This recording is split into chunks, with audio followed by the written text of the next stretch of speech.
بسم اللہ الرحمن الرحیم۔ آج ہم سیرت مصطفیٰ کا چوتھے پارٹ کا دوسرا حصہ سیکھنے کی کوشش کریں گے انشاءاللہ عز و جل۔ بریدہ اسلمی کا جھنڈا۔ جب حضور علیہ الصلوۃ والسلام مدینہ کے قریب پہنچ گئے تو بریدہ اسلمی قبیلہ بنی سہم کے 70 سواروں کو ساتھ لے کر اس لالچ میں آپ کی گرفتاری کے لیے آئے کہ قریش سے 100 اونٹ انعام مل جائے گا، مگر جب حضور صلی اللہ علیہ وسلم کے ساتھ آئے اور پوچھا کہ آپ کون ہیں تو آپ نے فرمایا کہ میں محمد بن عبداللہ ہوں اور خدا کا رسول ہوں۔ جمال و جلال نبوت کا ان کے قلب پر ایسا اثر ہوا کہ فوراً ہی کلمہ شہادت پڑھ کر دامن اسلام میں آ گئے اور کمال عقیدے سے یہ درخواست پیش کی کہ یا رسول اللہ، میری تمنا ہے کہ مدینہ میں حضور کا داخلہ ایک جھنڈے کے ساتھ ہونا چاہیے۔ یہ کہا اور اپنا ماما سر تک آگے آگے چلتے رہے۔ پھر دریافت کیا کہ یا رسول اللہ، آپ مدینہ میں کہا گے تاجدار دو عالم صلی اللہ علیہ وسلم نے ارشاد فرمایا کہ میری اٹھنی خدا کی طرف سے مامور ہے، جائے گی وہیں میری قیام گاہ ہے۔ حضرت زبیر کے بیش قیمت کپڑے۔ حضرت اس سفر میں حسن اتفاق حضرت زبیر بن عوام رضی اللہ تعالیٰ عنہ سے ملاقات ہو گئی، جو حضور اکرم صلی اللہ علیہ وسلم کی پھوپھی حضرت صفیہ رضی اللہ تعالیٰ عنہ کے بیٹے ہیں۔ یہ ملک شام سے تجارت کا سامان لے کر آ رہے تھے۔ انہوں نے حضور انور صلی اللہ علیہ وسلم اور حضرت ابوبکر صدیق رضی اللہ تعالیٰ عنہ کی خدمت میں چاند نفیس کپڑے بطور نذرانہ کے پیش کیے، جن کو تاجدار دو صلی اللہ علیہ وسلم اور حضرت ابوبکر صدیق رضی اللہ تعالیٰ عنہ نے قبول فرما لیے۔ شہنشاہ رسالت مدینہ میں حضور اکرم صلی اللہ علیہ وسلم کی آمد کی خبر چونکہ مدینہ میں پہلے سے پہنچ چکی تھی اور عورتوں بچوں تک کی زبانوں پر آپ کی تشریف آوری کا چرچا تھا، اس لیے اہل مدینہ آپ کے دیدار کے لیے انتہائی مشتاق و بے قرار تھے۔ روزانہ صبح سے نکل کر شہر کے باہر سراپا انتظار بن کر استقبال کے لیے تیار رہتے تھے، اور جب دھوپ تیز ہو جاتی تو حسرت و افسوس کے ساتھ اپنے گھروں کو واپس لوٹ جاتے۔ ایک دن اپنے معمول کے مطابق اہل مدینہ آپ کی راہ دیکھ کر واپس جا چکے تھے کہ ناگہاں ایک یہودی نے اپنے قلعہ سے دیکھا کہ تاجدار دو صلی اللہ علیہ وسلم کی سواری مدینہ کے قریب آن پہنچی ہے۔ اس نے باواز بلند پکارا گیا، مدینہ والوں، تم جس کا روزانہ انتظار کرتے تھے وہ کاروان رحمت آ گیا۔ یہ سن کر تمام انصار بدن پر ہتھیار سجا کر اور وجد شادمانی سے بے قرار ہو کر دونوں عالم کے تاجدار کا استقبال کرنے کے لیے اپنے گھروں سے نکل پڑے، اور نعرہ تکبیر کی آوازوں سے تمام شہر گونج اٹھا۔ مدینہ منورہ سے 3 میل کے فاصلہ پر جہاں آج مسجد قباء بنی ہوئی ہے، 12 ربیع الاول کو حضور صلی اللہ علیہ وسلم رونق افروز ہوئی ہے، اور قبیلہ عمر بن عوف کے خاندان میں حضرت کلثوم بن حاتم رضی اللہ تعالیٰ عنہ کے مکان میں تشریف فرما ہوئی ہے۔ اہل خاندان اس فخر شرف پر کے دونوں عالم کے میزبان ان کے مہمان بنے۔ اللہ اکبر کا پرجوش نعرہ ملا، چاروں طرف سے انصاری جوش مسرت میں آئے اور بارگاہ رسالت میں صلاۃ والسلام کا نذرانہ عقیدت پیش کرتے۔ اکثر صحابہ کرام جو حضور علیہ الصلوۃ والسلام سے پہلے ہجرت کر کے مدینہ منورہ آئے تھے، وہ لوگ بھی اس مکان میں ٹھہرے ہوئے تھے۔ حضرت علی رضی اللہ تعالیٰ عنہ بھی حکم نبوی کے مطابق قریش کی امانتیں واپس لوٹا کر تیسرے دن مکہ سے چل پڑے تھے، وہ بھی مدینہ آ گئے اور اس مکان میں قیام فرمایا، اور حضرت کلثوم بن حاتم رضی اللہ تعالیٰ عنہ اور ان کے خاندان والے ان تمام مقدس مہمانوں کی مہمان نوازی میں دن رات مصروف رہنے لگے۔ اللہ اکبر۔ عمر بن عوف کے خاندان میں حضرت سید الانبیاء و سید الاولیاء اور صالحین و صحابہ کے نورانی اعتماد سے ایسا سما بند گیا تھا کہ غالباً چاند، سورج اور ستارے حیرت کے ساتھ اس مجمع کو دیکھ کر زبان حال سے کہتے ہوں گے کہ یہ فیصلہ مشکل ہے کہ آج انجمن آسمان زیادہ روشن ہے یا حضرت کلثوم بن حاتم کا مکان، اور شاید خاندان عمر بن عوف کا بچہ جوش مسرت سے مسکرا کر زبان حال سے یہ نغمہ گاتا ہوگا، ان کے قدم پہ میں نثار جن کے قدم و نزا نے اجرے ہوئے دیار کو رشک چمن بنا دیا۔ اللہم صلی وسلم وبارک علی سیدنا و مولانا محمد وعلیہ وصحبہ وبارک وسلم۔ الحمدللہ۔ حضور رحمۃ اللہ علیہ صلی اللہ علیہ وسلم کی مکی زندگی آپ پڑھ چکے ہیں، اب ہم آپ کی مدنی زندگی پر وسنا واقعات تحریر کرنے کی سعادت حاصل کرتے ہیں۔ آپ بھی اس کے مطالبہ سے آپ بھی اس کے سننے کے بعد آنکھوں میں نور اور دل میں سرور کی دولت حاصل کریں۔ حضور تاجدار دو عالم صلی اللہ علیہ وسلم کی مدنی زندگی۔ ہجرت کا پہلا سال۔ مسجد قباء میں سب سے پہلے ایک مسجد کی تعمیر تھی۔ اس مقصد کے لیے حضور صلی اللہ علیہ وسلم نے حضرت کلثوم بن حاتم رضی اللہ تعالیٰ عنہ کی ایک زمین کو پسند فرمایا۔ یہاں خاندان عمر بن عوف کی کھجوریں سکھائی جاتی تھیں۔ اس جگہ اپنے مقدس ہاتھوں سے ایک مسجد کی بنیاد ڈالی۔ یہی وہ مسجد ہے جو آج بھی مسجد قباء کے نام سے مشہور ہے، اور جس کی شان میں قرآن کی یہ آیت نازل ہوئی، لا مسجد اسست علی التقوی من اول یوم حق ان تقوم فیہ رجال یحبون ان یتطہروا واللہ یحب المطہرین۔ یقیناً وہ مسجد جس کی بنیاد پہلے ہی دن سے پرہیزگاری پر رکھی ہوئی ہے، وہ اس بات کی زیادہ حقدار ہے کہ آپ اس میں کھڑے ہوں۔ اس مسجد میں ایسے لوگ ہیں جن کو پاکی بہت پسند ہے، اور اللہ تعالیٰ پاک رہنے والوں سے محبت فرماتا ہے۔ اس مبارک مسجد کی تعمیر میں صحابہ کرام کے ساتھ ساتھ خود حضور صلی اللہ علیہ وسلم بھی نفیس اپنے دست مبارک سے اتنے بڑے بڑے پتھر اٹھاتے تھے کہ ان کے بوجھ سے جسم نازک خم ہو جاتا تھا، اور اگر آپ کے جانثار صاحب میں سے کوئی عرض کرتا کہ یا رسول اللہ پر ہمارے ماں باپ قربان ہو جائیں، آپ چھوڑ دیجیے ہم اٹھائیں گے، تو حضور صلی اللہ علیہ وسلم اس کی دل جوئی کے لیے چھوڑ دیتے، مگر پھر اسی وزن کا دوسرا پتھر اٹھا لیتے اور خود اس کو لا کر عمارت میں لگاتے اور تعمیری کام میں جوش و بلبلہ پیدا کرنے کے لیے صحابہ کرام کے ساتھ آواز ملا کر حضور صلی اللہ علیہ وسلم اور حضرت عبداللہ بن رواحہ رضی اللہ تعالیٰ عنہ کے اشعار پڑھتے جاتے تھے۔ افلا من یلج المسجد ویقرأ القرآن قائما وقاعدا ولا بیت اللیل ینہ راکد۔ مسجد الجمعہ 14 یا 24 روز کے قیام میں مسجد قباء کی تعمیر فرما کر جمعہ کے دن آپ کو باسی شہر مدینہ کی طرف روانہ ہوئے۔ راستہ میں قبیلہ بنی سالم کی مسجد میں پہلا جمعہ آپ نے پڑھا، یہی وہ مسجد ہے جو آج تک مسجد جمعہ کے نام سے مشہور ہے۔ اہل شہر کو خبر ہوئی تو ہر طرف سے لوگ جذباتی شوق میں مشکانہ استقبال کے لیے دوڑ پڑے۔ آپ کے دادا عبد المطلب کے تحلیلی رشتہ دار بنو نجار ہتھیار لگائے قباء سے شہر تک دو رویاں صفحے باندھے مستانہ بار چل رہے تھے۔ آپ راستہ میں تمام قبائل کی محبت کا شکر ادا کرتے اور سب کو خیر و برکت کی دعائیں دیتے ہوئے چلے جا رہے تھے۔ شہر قریب آ گیا تو اہل مدینہ کے جوش و خروش کا یہ عالم تھا کہ پردہ نشین خواتین مکانوں کی چھتوں پر چڑھ گئی اور یہ استقبالیہ اشعار پڑھنے لگی۔ طلع البدر علینا من ثنیات الوداع وجب الشکر علینا ما دعا للہ داعی۔ ہم پر چاند طلوع ہو گیا ودا کی گھاٹیوں سے، ہم پر خدا کا شکر واجب ہے جب تک اللہ سے دعا مانگنے والے دعا مانتے ہیں۔ ایھا المبعوث فینا لجیت بالامر المطاع انت شرافت المدینہ مرحبا یا خیر الداعی۔ اے وہ ذات گرامی جو ہمارے اندر مبعوث کیا گیا، آپ وہ دین لائے جو اطاعت کے قابل ہے، آپ نے مدینہ کو مشرف فرمایا تو آپ کے لیے خوش آمدید ہے بہترین دعوت دینے والے۔ فلا بسنا ثواب یمن بعد التلقی الرقا فلیک اللہ سلام ما سعى للہ وسما ما سعى للہ سعى۔ تو ہم لوگوں نے یمنی کپڑے پہنے، حالانکہ اس سے پہلے پیبند جوڑ کر کپڑے پہنا کرتے تھے، تو آپ پر اللہ تعالیٰ اس وقت تک رحمت نازل فرمائے جب تک اللہ کے لیے کوشش کرنے والے کوشش کرتے رہیں۔ مدینہ کی ننھی بچیاں جوش و مسرت میں جھوم کر اور دف بجا کے یہ گیت گاتی تھی۔ نحن جوار من نبی نجار یا حبز محمد نجار، ہم خاندان بنو نجار کی بچیاں ہیں، واہ کیا ہی خوب ہوگا کہ حضرت محمد صلی اللہ علیہ وسلم ہمارے پڑوسی ہو گئے۔ حضور اقدس صلی اللہ علیہ وسلم نے ان بچیوں کی جوش و مسرت اور ان کی والدہ محبت سے متاثر ہو کر پوچھا کہ بچیوں کیا تم مجھ سے محبت کرتی ہو؟ تو بچیوں نے جاک زبان ہو کر کہا کہ جی ہاں۔ یہ سن کر حضور صلی اللہ علیہ وسلم نے خوش ہو کر مسکراتے ہوئے فرمایا کہ میں ابھی تم سے پیار کرتا ہوں۔ چھوٹے لڑکے اور غلام جو ہماری خوشی کے مدینہ کی گلیوں میں حضور صلی اللہ علیہ وسلم کی آمد کا نعرہ لگاتے ہوئے دوڑتے پھرتے تھے۔ صحابی رسول برا بن حازم رضی اللہ تعالیٰ عنہ فرماتے ہیں کہ جو فرحت و مسرور اور انوار تجلیات حضور سرور عالم صلی اللہ علیہ وسلم کے مدینہ میں تشریف لانے کے دن ظاہر ہوئے، نہ اس سے پہلے کبھی ظاہر ہوئے تھے نہ اس کے بعد۔ ابو ایوب انصاری کا مکان۔ تمام قبائل انصار جو راستہ میں تھے انتہائی جوش و مسرت کے ساتھ اونٹنی کی مہار تھام کر عرض کرتے کہ یا رسول اللہ صلی اللہ علیہ وسلم آپ ہمارے گھروں کو شرف نزول بخشیں، مگر آپ ان سب محبین سے یہی فرماتے کہ میری اونٹنی کی مہار چھوڑ دو، جس جگہ خدا کو منظور ہوگا اسی جگہ میری اونٹنی بیٹھ جائے گی۔ چنانچہ جس جگہ آج مسجد نبوی شریف ہے اس کے پاس حضرت ابو ایوب انصاری رضی اللہ تعالیٰ عنہ کا مکان تھا، اسی جگہ حضور صلی اللہ علیہ وسلم کی اونٹنی بیٹھ گئی اور حضرت ابو ایوب انصاری رضی اللہ تعالیٰ عنہ آپ کی اجازت سے آپ کا سامان اٹھا کر اپنے گھر میں لے گئے اور حضور صلی اللہ علیہ وسلم نے انہیں مکان پر قیام فرمایا۔ حضرت ابو ایوب انصاری رضی اللہ تعالیٰ عنہ اوپر کی منزل پیش کی، مگر آپ نے ملاقاتوں کی آسانی کا لحاظ فرماتے ہوئے نیچے کی منزل کو پسند فرمایا۔ حضرت ابو ایوب انصاری رضی اللہ تعالیٰ عنہ دونوں وقت آپ کے لیے کھانا بھیجتے اور آپ کا بچا ہوا کھانا تبرک سمجھ کر میاں بیوی کھاتے۔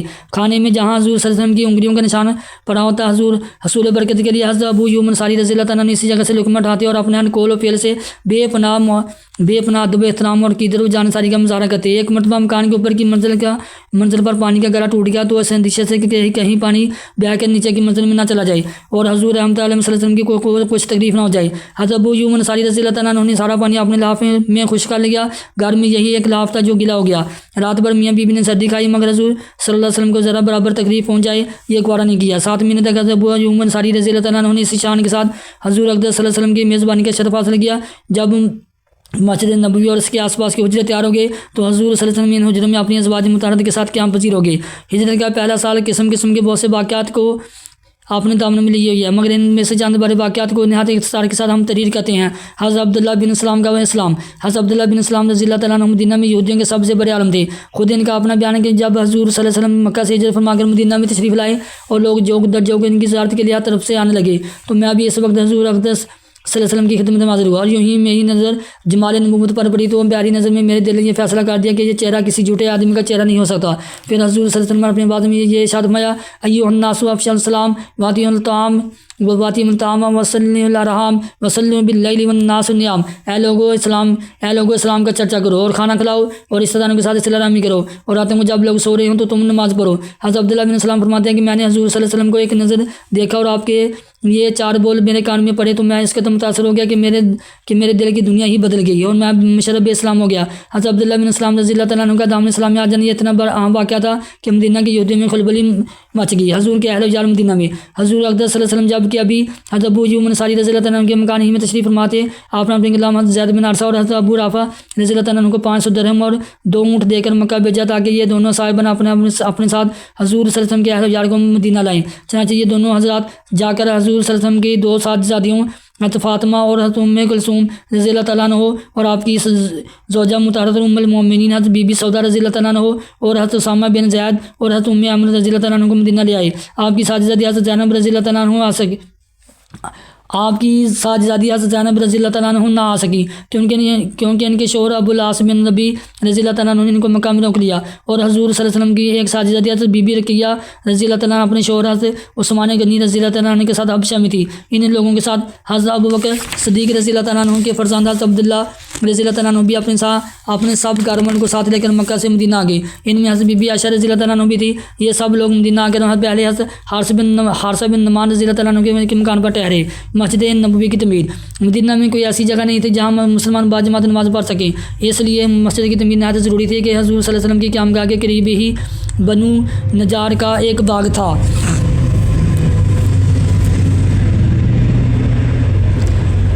آپ نے مسجد تعمیر کرنے کے لیے باغ کو قیمت دے کر خریدنا چاہا۔ ان لوگوں نے یہ کیا کہ یا رسول اللہ صلی اللہ علیہ وسلم، ہم اللہ ہی سے اس کی قیمت اجر و ثواب لیں گے۔ مفت میں زمین مسجد کے لیے پیش کر دی، لیکن چونکہ یہ زمین اصل میں 2 یتیموں کی تھی، آپ نے ان دونوں یتیموں بچوں کو بلا بھیجا۔ ان یتیم بچوں نے بھی زمین مسجد کے لیے نظر کرنی چاہیے، مگر حضور سرور عالم صلی اللہ علیہ وسلم نے اس کو پسند نہیں فرمایا، اس لیے حضرت ابوبکر صدیق رضی اللہ تعالیٰ عنہ کے مال سے آپ نے اس کی قیمت ادا فرما دی۔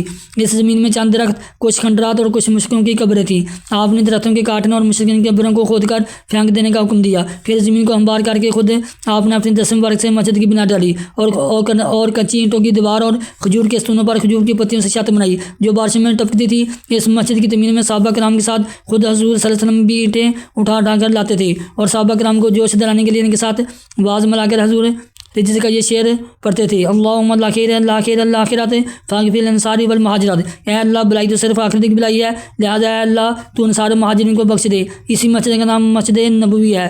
یہ مسجد ہر قسم کے دنیاوی تقلبات سے پاک اور اسلام کی سادگی کی سچی اور صحیح تصویر تھی۔ اس مسجد کی عمارت اول طول عرض میں 60 گز لمبی اور 54 گز چوڑی تھی، اور اس کا قبلہ بیت المقدس کی طرف بنایا گیا تھا، مگر جب قبلہ بدل کر کعبہ کی طرف ہو گیا تو مسجد کے شمالی جانب ایک نیا دروازہ قائم کیا گیا۔ اس کے بعد مختلف زمانوں میں مسجد نبوی کی تجدید و تصحیح ہوتی رہی۔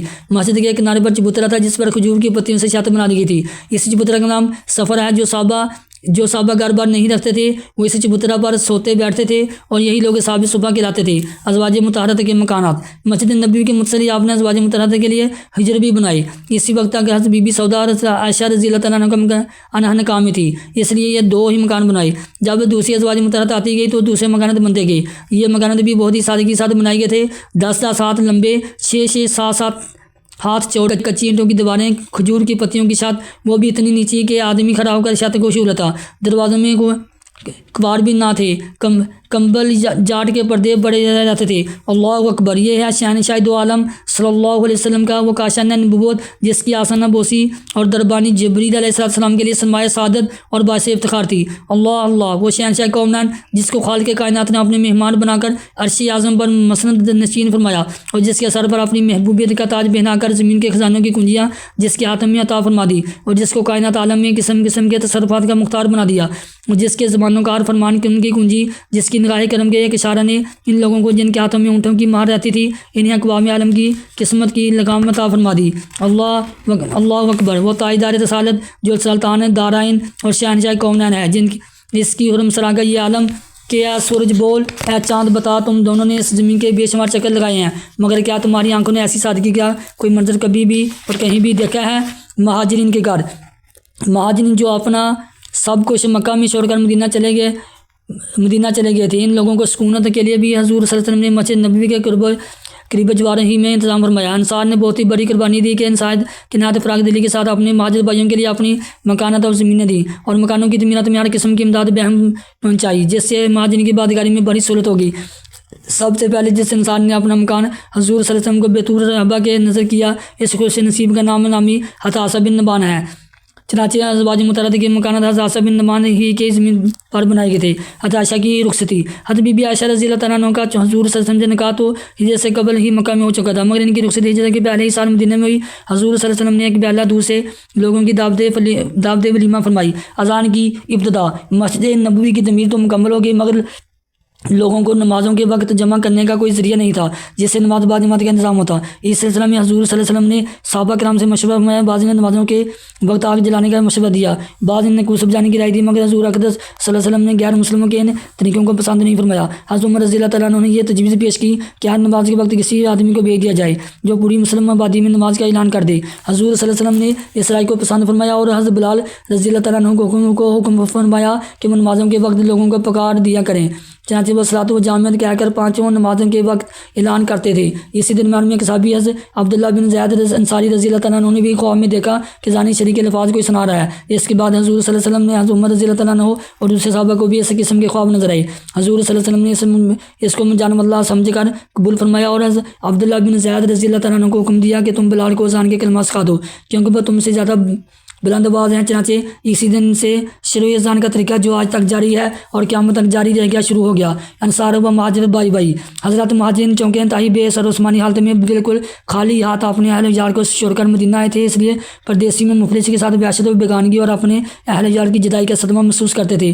اس میں شک نہیں کہ انصار نے ان مہاجرین کی مہمان نوازی اور دل جوئی میں کوئی کسر اٹھا نہیں رکھی تھی، لیکن مہاجرین دیر تک دوسروں کے سارے زندگی بسر کرنا پسند نہیں کرتے تھے، کیونکہ وہ لوگ ہمیشہ سے اپنے دسوں و بازو کی کمائی کرنے کے خوگر تھے۔ اس لیے ضروری تھی کہ مہاجرین کی پریشانی کو دور کرنے اور ان کے لیے مشکل ذریعہ معاش مہیا کرنے کے لیے کوئی انتظام کیا جائے۔ اس لیے حضور اکرم صلی اللہ علیہ وسلم نے خیال فرمایا کہ انصار و مہاجرین میں اس طرح اخوت بھائی چارہ قائم کر کے ان کو بھائی بنا دیا جائے، تاکہ مہاجرین کے دلوں سے اپنی تنہائی اور بے کسی کا احساس دور ہو جائے اور ایک دوسرے کے مددگار بن جانے سے مہاجرین کے ذریعہ معاش کا مسئلہ بھی حل ہو جائے۔ چنانچہ مسجد نبوی کی تعمیر کے بعد ایک دن حضور صلی اللہ علیہ وسلم نے حضرت انس بن مالک رضی اللہ تعالیٰ عنہ کے مکان میں انصار و مہاجرین کو جمع فرمایا۔ اس وقت مہاجرین کی تعداد 45 یا 50 تھی۔ حضور علیہ الصلوۃ والسلام نے انصار کو مخاطب کر کے فرمایا کہ یہ مہاجرین تمہارے بھائی ہیں۔ پھر مہاجرین و انصار میں سے دو شخص کو بلا کر فرماتے گئے کہ یہ اور تم بھائی ہو۔ حضور صلی اللہ علیہ وسلم کے ارشاد فرماتے یہ رشتہ اخوت بالکل حقیقی بھائی جیسا رشتہ بن گیا۔ چنانچہ انصار نے مہاجرین کو ساتھ لے جا کر اپنے گھر کی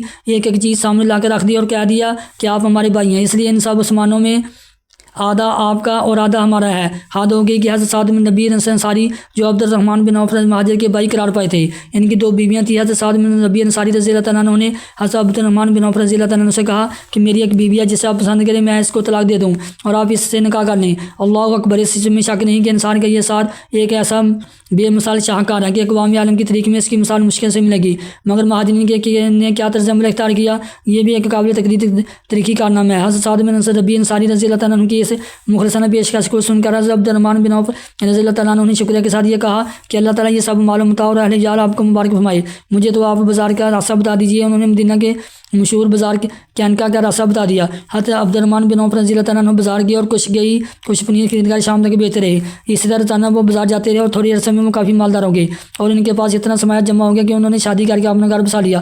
جب یہ بارگاہ رسالت میں حاضر ہوئی تو حضور صلی اللہ علیہ وسلم نے دریافت فرمایا کہ تم نے بیوی کو کتنا مہر دیا؟ عرض کیا کہ 5 درہم برابر سونا۔ ارشاد فرمایا کہ اللہ تعالیٰ تمہیں برکت عطا فرمائے، تم دعوت ولیمہ کرو اگرچہ ایک بکری ہو۔ اور رفتہ رفتہ حضرت عبد الرحمن بن عوف رضی اللہ تعالیٰ عنہ کی تجارت میں اتنی خیر و برکت اور ترقی ہوئی کہ خود ان کا قول ہے کہ میں مٹی کے شو دیتا ہوں تو سونا بن جاتی ہے۔ منقول ہے کہ ان کا سامان تجارت 700 اونٹ پر لا کر آتا تھا اور جس دن مدینہ میں ان کا تجارتی سامان پہنچتا تھا تو تمام شہر میں دھوم مچ جاتی تھی۔ حضرت عبد الرحمن بن عوف رضی اللہ تعالیٰ عنہ کی طرح دوسرے مہاجرین نے بھی دکانیں کھولی۔ حضرت ابوبکر صدیق رضی اللہ تعالیٰ عنہ کپڑے کی تجارت کرتے تھے۔ حضرت عثمان رضی اللہ تعالیٰ عنہ کینکا کے بازار میں کھجوروں کی تجارت کرنے لگے۔ حضرت عمر رضی اللہ تعالیٰ عنہ نے بھی تجارت میں مشکل ہو گئے، دوسرے مہاجرین نے بھی چھوٹی بڑی تجارتیں شروع کر دی، غرض ہے کہ باوجود کہ مہاجرین کے انصار کا گھر مستقل مہمان خانہ تھا، مگر مہاجرین زیادہ دنوں تک انصار پر بوجھ نہیں بنے، بلکہ اپنی محنت اور بے پناہ کوششوں سے بہت جلد اپنے پاؤں پر کھڑے ہو گئے۔ مشہور مورخ اسلام علامہ ابن عبد البر علی رحمۃ اللہ کا قول ہے کہ یہ عقد مؤخد بھائی چارہ کا معاہدہ تو انصار مہاجرین کے درمیان ہوا۔ اس کے علاوہ ایک خاص عقد مؤخد مہاجرین کے درمیان ہوا، جس میں حضور صلی اللہ علیہ وسلم نے ایک مہاجر کو دوسرے مہاجر کا بھائی بنا دیا۔ حضرت ابوبکر صدیق اور حضرت عمر فاروق رضی اللہ تعالیٰ عنہ اور حضرت طلحہ، حضرت زبیر رضی اللہ تعالیٰ عنہ اور حضرت عثمان اور حضرت عبد الرحمن بن عوف رضی اللہ تعالیٰ عنہ کے درمیان جب بھائی چارہ ہو گیا تو حضرت علی رضی اللہ تعالیٰ عنہ نے دربار رسالت میں عرض کیا کہ یا رسول اللہ صلی اللہ علیہ وسلم، آپ نے اپنے صحابہ کو ایک دوسرے کے بھائی بنا دیا، لیکن مجھے آپ نے کسی کے بھائی نہیں بنایا، آخر میرا بھائی کون ہے؟ تو حضور صلی اللہ علیہ وسلم نے ارشاد فرمایا انت اخی فی الدنیا والآخرۃ، یعنی تم دنیا اور آخرت میں میرے بھائی ہو۔ صدق اللہ العظیم۔